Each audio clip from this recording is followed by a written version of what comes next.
Alhamdulillah wassalatu wassalamu ala Rasulillah wa ala alihi wa ashabihi wa man wala amma ba'd. Kaum muslimin yang dirahmati Allah Subhanahu wa taala, kita masih memasuki ke dalam pembahasan tentang adab atau etika seseorang di dalam berpuasa. Dan adab yang ketiga adalah di sini Syekh mengatakan adab seseorang yang berpuasa adalah al-jud wa mudarasatul Quran, yaitu seseorang dia dermawan dan juga mempelajari Al-Quran, mentadarusi Al-Quran, mempelajarinya, menghayatinya, dan mengamalkan Al-Quran. Ini termasuk etika seseorang yang ketiga, ketika seseorang sedang berpuasa di bulan Ramadan, maka tentunya alangkah baiknya bagi seorang yang sedang berpuasa untuk dia menyibukkan dirinya dengan hal-hal yang bermanfaat. Salah satunya adalah qiraatul Quran. Salah satunya adalah membaca Al-Quran dan juga mentadaburinya dan juga menghayatinya. Karena tentunya Al-Quran akan menjadi hudan wa syifa. Al-Quran akan menjadi petunjuk dan obat bagi pembacanya tatkala pembacanya betul-betul menghayati kandungan dan isi daripada Al-Quran. Saking dahsyatnya Al-Quran, ketika kita bisa menghayati dan mentadaburinya, maka makhluk Allah yang besar yaitu gunung bisa pecah dan hancur karena Al-Quran. Sebagaimana Allah Subhanahu wa taala berfirman, "Law anzalna hadzal Qur'ana 'ala jabalin la ra'aitahu khashi'an mutasaddian min khasyatillah." Kalau seandainya kami turunkan Al-Quran ini ke gunung, maka betul-betul engkau wahai Muhammad akan melihat gunung tersebut khashi'an mutasaddian min khasyatillah, akan tersungkur atau akan pecah karena takut kepada Allah Subhanahu wa taala. Gunung makhluk Allah yang kuat, yang besar, bisa begitu tunduknya kepada Allah dengan bacaan Al-Quran atau dengan Al-Quran.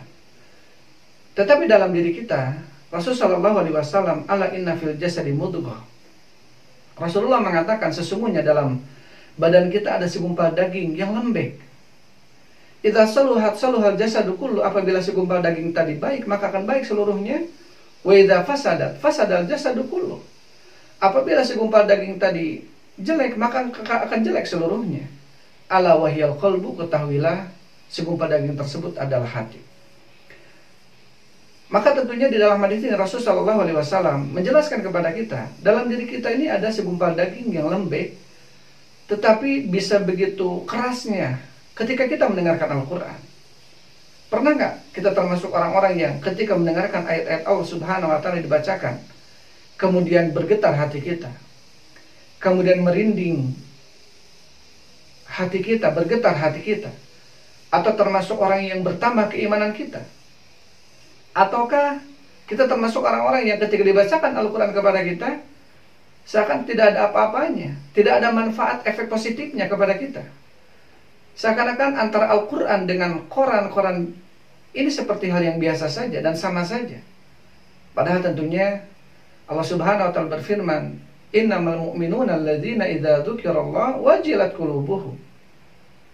Sesungguhnya orang yang beriman adalah orang-orang yang apabila diingatkan, disebutkan nama Allah kepadanya, wajilat qulubuhum, akan bergetar hati mereka. Wa idza tuliyat 'alaihim ayatuhu zadatuhum imana. Dan apabila dibacakan kepada mereka ayat-ayat Allah, maka akan bertambah keimanan mereka. Ini tanda-tanda orang yang beriman. Pernahkah kita termasuk orang-orang yang ketika membaca Al-Quran bergetar hati kita, bertambah keimanan kita? Atau hati kita, keimanan kita seakan-akan tidak ada apa-apanya, tidak berefek positif dan menambahkan keimanan kita bacaan Quran kita selama ini? Maka jika begitu keadaannya, perlu untuk kita betul-betul mengkoreksi bacaan kita. Jangan sampai kita membaca Al-Quran hanya di lisan saja, untuk betul-betul kita mentadaburinya, menghayatinya, agar Al-Quran tersebut menjadi hudan wa syifa. Mudah-mudahan Allah Subhanahu wa taala menjadikan kita sebagai ahlul Quran, orang-orang yang senantiasa membaca Al-Quran, menghayatinya, mentadaburinya, dan mengamalkan Al-Quran. Wallahu ta'ala a'lam bishawab. Alhamdulillah wassalatu wassalamu ala Rasulillah. Assalamualaikum warahmatullahi wabarakatuh.